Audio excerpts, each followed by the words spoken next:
Existe um momento. Você conhece esse momento. É quando tudo começa a desmoronar ao mesmo tempo o projeto que falhou.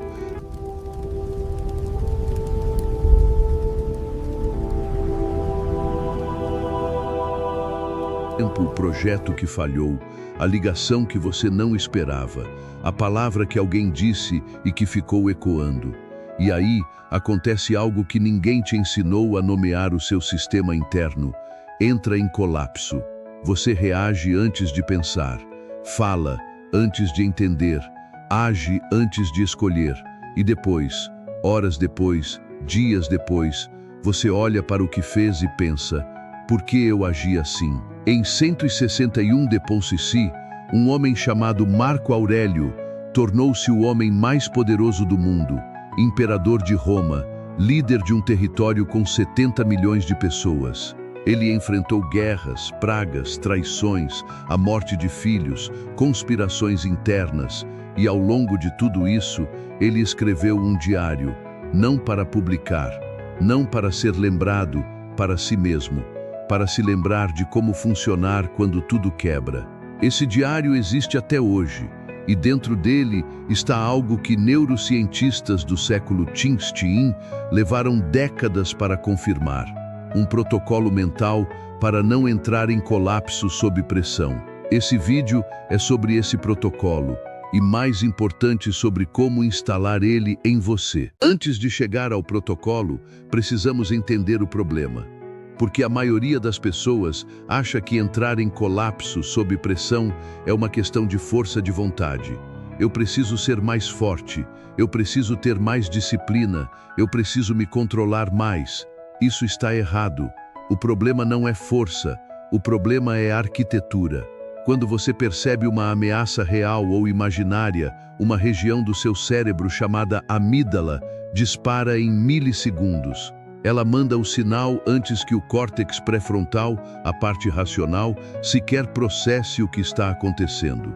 Isso é o que neurocientistas chamam de sequestro amigdaliano. Você não escolheu reagir assim. Seu sistema operacional padrão reagiu por você. Agora, aqui está o que é fascinante.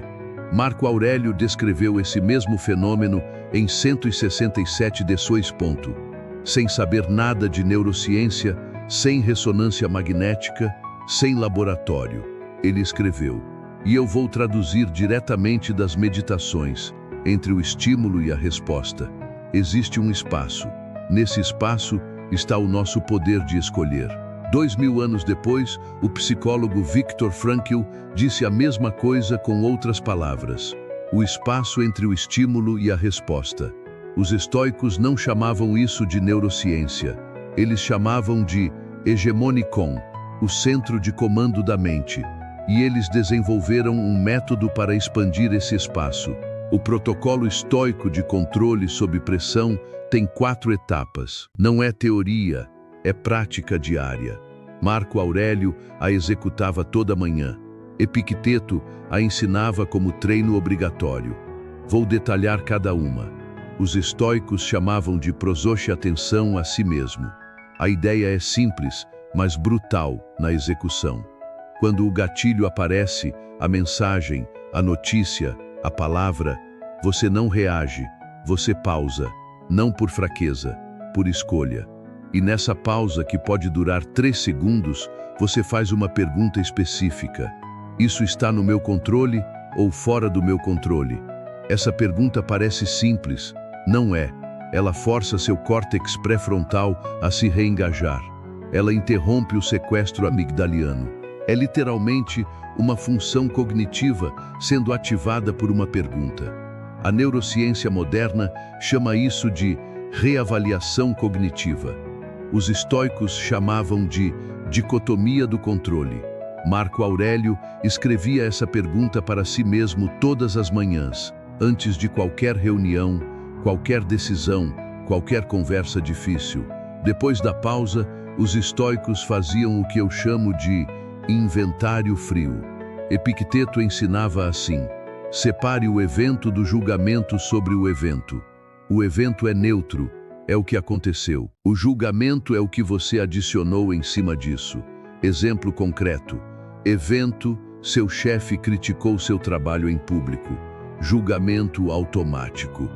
Ele me humilhou. Estou sendo perseguido. Minha carreira está acabando. O estoico separa isso cirurgicamente. O evento é: palavras foram ditas em um espaço. O resto, a humilhação, a perseguição, o apocalipse da carreira você construiu. Isso não é negação, não é fingir que não doeu. É precisão cirúrgica sobre o que é real e o que é narrativa. Sêneca escreveu: sofremos mais na imaginação do que na realidade. 2000 anos depois, a terapia cognitivo-comportamental chama isso de distorção cognitiva. O estoico simplesmente chegou lá primeiro. Com a pausa feita e o inventário claro, chega o momento da resposta. E aqui está o ponto central que ninguém fala sobre estoicismo. Os estoicos não eram passivos. Esse é o maior mal-entendido sobre a filosofia. Ser estoico não significa não se importar. Significa responder com virtude, em vez de reagir com impulso. Marco Aurélio era um imperador que tomava decisões sobre guerras, execuções, políticas que afetavam milhões de vidas. Ele não ficava indiferente, ele ficava preciso. A pergunta da resposta escolhida é: qual é a ação mais virtuosa que eu posso tomar agora, dado o que está no meu controle? Não a ação que me faz sentir melhor, não a ação que me vinga, não a ação que me protege, a ação mais alinhada com quem eu decidi ser. Esta etapa é a mais subestimada. Marco Aurélio escrevia as meditações toda noite. Epicteto mandava seus alunos fazerem o mesmo, não para criar literatura, para criar dados. O registro é uma revisão pós-ação.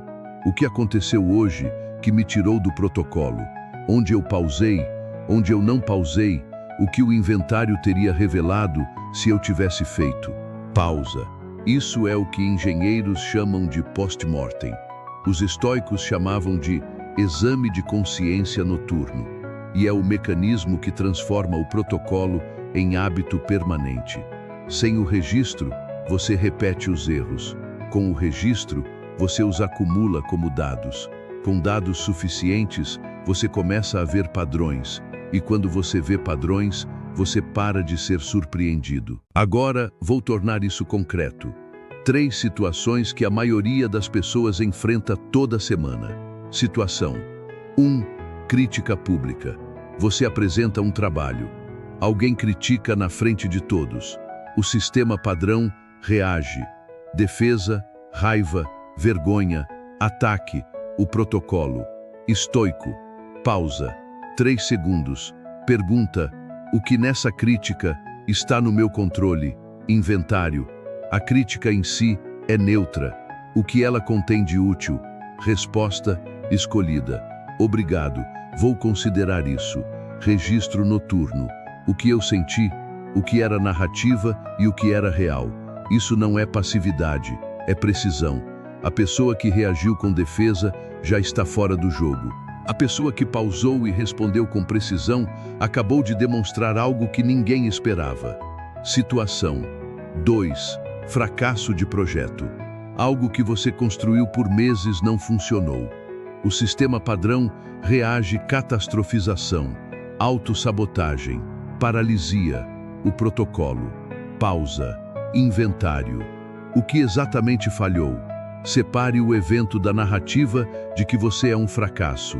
Resposta: o que pode ser aprendido e aplicado agora? Registro: documentar o que falhou com precisão, não com dramaticidade. Sêneca escreveu: não é porque as coisas são difíceis que não ousamos, é porque não ousamos que as coisas se tornam difíceis. O estoico não elimina o fracasso, ele muda a relação com ele. Situação 3. Ataque pessoal. Alguém diz algo sobre você, uma crítica, um julgamento, uma mentira. O sistema padrão, raiva, defesa, ruminação. O protocolo, pausa. Pergunta: essa opinião é de alguém cuja avaliação eu respeito? Marco Aurélio escreveu diretamente sobre isso. Preocupe-se apenas com o julgamento daqueles que vivem de acordo com a natureza. Em outras palavras, filtre a fonte antes de processar o conteúdo. Não toda crítica merece processamento emocional. Alguns julgamentos merecem ser descartados, antes mesmo de chegar ao inventário. Existe algo que Marco Aurélio escreveu que me persegue desde a primeira vez que li. Ele estava no pico do poder, imperador, incontestável, e ele escreveu para si mesmo: perda não é nada mais que mudança, e a mudança é a delícia da natureza. Um homem que perdeu filhos, que guerreou por décadas, que viu um império sangrar. E ele escreveu sobre perda, como delícia da natureza. Não porque era insensível, porque havia treinado metodicamente, diariamente, com o protocolo que você acabou de aprender para não confundir o evento com a catástrofe que ele poderia criar sobre o evento. A diferença entre uma pessoa que se mantém inteira sob pressão e uma que desmorona não é caráter, é arquitetura mental, e a arquitetura pode ser construída. Isso é o que este canal existe para fazer, não para te motivar. Motivação dura dias, para te entregar ferramentas que durem décadas. Se esse protocolo fez sentido para você, não compartilhe ainda. Primeiro aplique hoje, em uma situação, uma pausa, um inventário, uma resposta escolhida. E depois volte aqui e me diz no comentário: funcionou? Porque esse canal não é sobre filosofia morta, é sobre tecnologia mental viva. Marcos Aurelius não escreveu as meditações para a posteridade. Ele escreveu para amanhã de manhã. E é exatamente assim que você deve usar o que aprendeu hoje.